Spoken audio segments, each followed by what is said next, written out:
Thank you for taking the time to watch the habitat presentation for the Laramie region.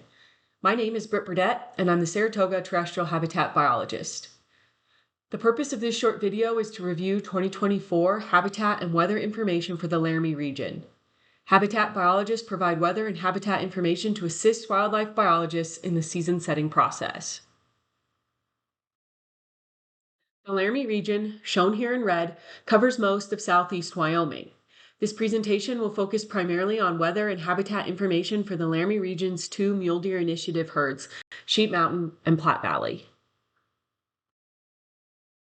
So why is habitat important? Productive habitats help wildlife meet their nutritional and cover requirements year-round.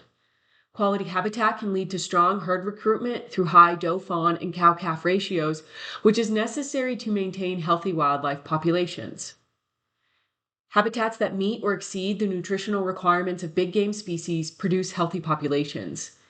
This can lead to improved antler and horn growth, which can produce trophy animals available for harvest. Winter in Wyoming can be tough, and we expect some level of winter mortality. Providing quality habitat helps animals head into the winter in better physical condition, reduces mortality, and allows populations to recover more quickly after a tough winter. Ultimately, diverse habitats result in diverse wildlife populations. The Wyoming Game and Fish Department evaluates habitat conditions through several different methods. These methods include rapid habitat assessments, precipitation models, production and utilization clippings, and pre- and post-treatment monitoring. In 2015, the department developed rapid habitat assessments, or RHAs, to evaluate habitat conditions, specifically for mule deer, across all seasonal ranges. Based on these assessments, we can make some assumptions on the quality of habitat for other species as well, including elk, moose, and pronghorn. When completing RHAs, we look at numerous factors to determine if the habitat can support the current population. We also evaluate which factors are negatively affecting the habitat and identify opportunities for improvement. Wildlife biologists use this information to make better informed decisions during the season setting and objective review process. A limited number of RHAs were completed in the Platte Valley and Sheep Mountain herds in 2024. In general, most shrub communities within the Laramie region are in mid to late cereal stages due to lack of disturbance. Annual leader production is typically less in these older shrubs when compared to plants subjected to recent positive disturbances. We continue to document conifer encroachment into aspen stands in important summer and transitional ranges. Laramie region habitat biologists continue to monitor recovery in the Mullen Fire burn scar with an emphasis on cheatgrass monitoring. In 2024, we identified several areas that require treatment that were omitted during the initial treatment in 2021. We are also beginning to see some signs of decreased herbicide efficacy.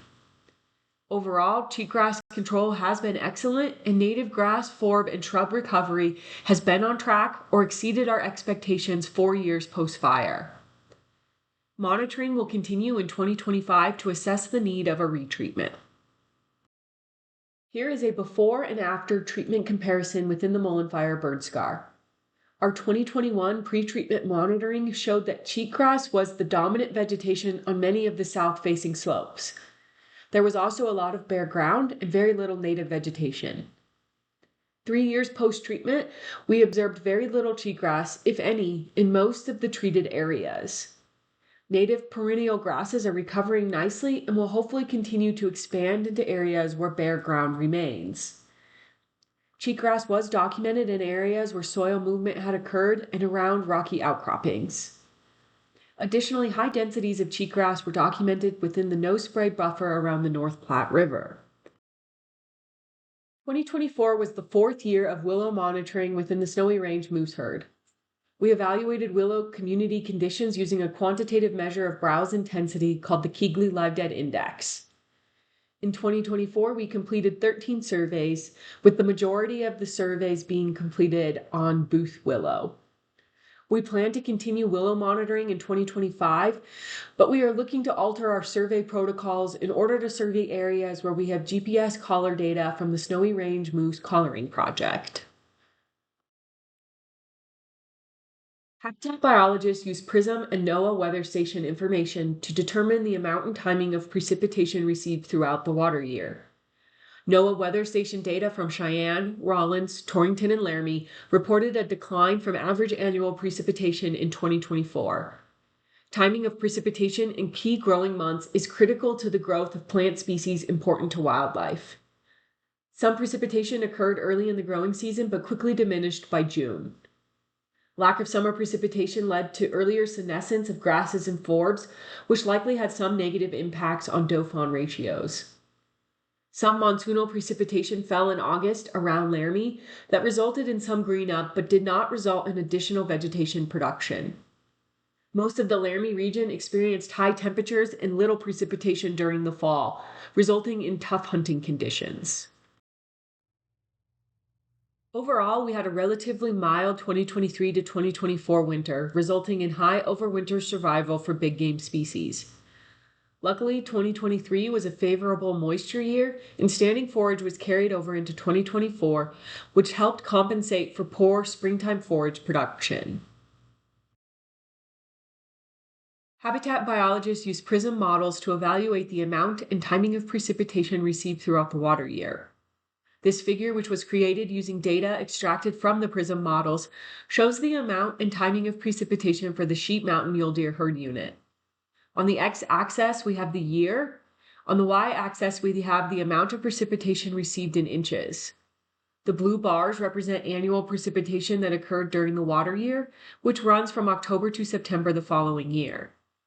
The red bars represent precipitation received from April through June, also known as growing season precipitation. The green bars represent precipitation received from May through July, or spring, summer, fall precipitation. Each temporal precipitation grouping has a corresponding 30-year average shown by the dashed lines. Data extracted from the 2024 PRISM model showed us that not only annual precipitation across the Sheep Mountain Mule Deer herd unit was below average, but key periods for plant growth in low and high elevations were substantially below average. Growing season precipitation, or the red bars, was the lowest in 2022 in the last 6 years. The amount and timing of precipitation is important as it affects the productivity of the habitat.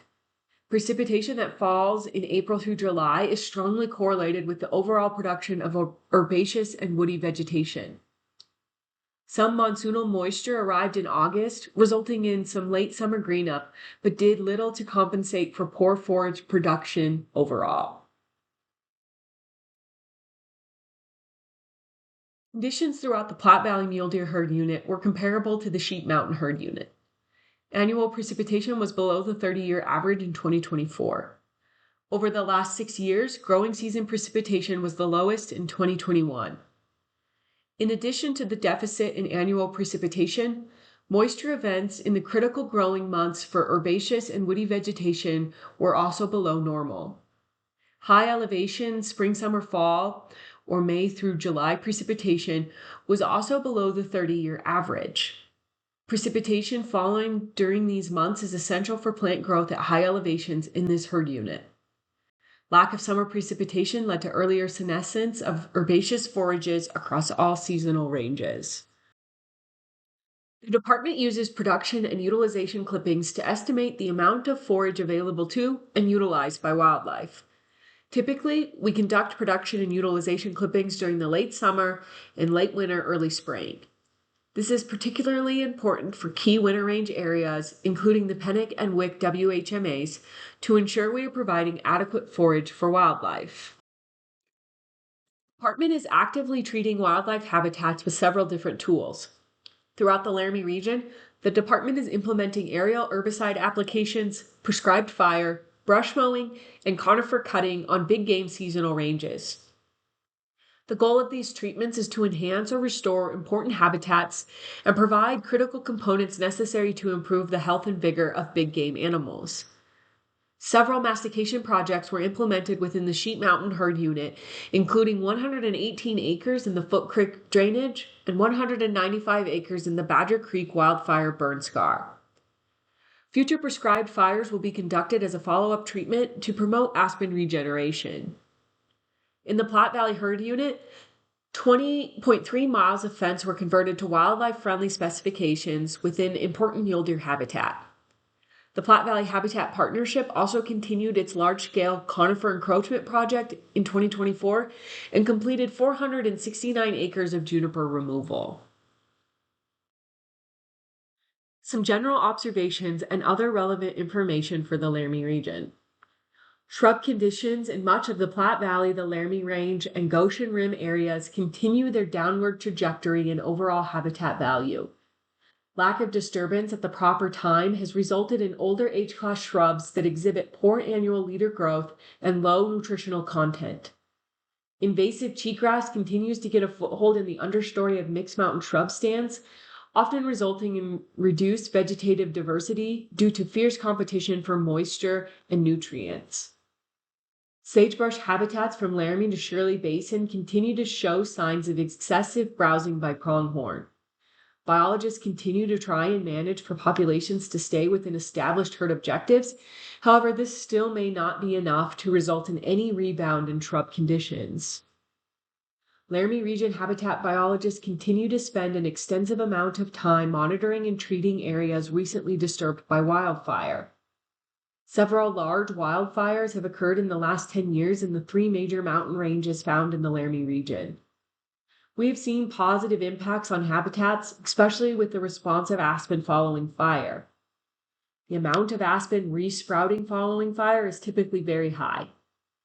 With large-scale fires, we see that browsing by wildlife and livestock is spread out over the landscape, often resulting in improved aspen regeneration and overall survival of aspen suckers. United States Forest Service, Wyoming Game and Fish Department, conservation districts, state forestry, and other partners continue to work cooperatively to identify priority areas for habitat enhancement as part of the LAVA project. Areas throughout the Snowy Range and Sierra Madres are being analyzed for treatments to meet multiple objectives from wildlife habitat to forest stand health. The Wyoming Game and Fish Department hopes to work with the United States Forest Service on addressing habitat issues with an emphasis on improving spring, summer, fall seasonal range habitats for all big game species. That concludes the weather and habitat summary for 2024. If you have any questions, please reach out.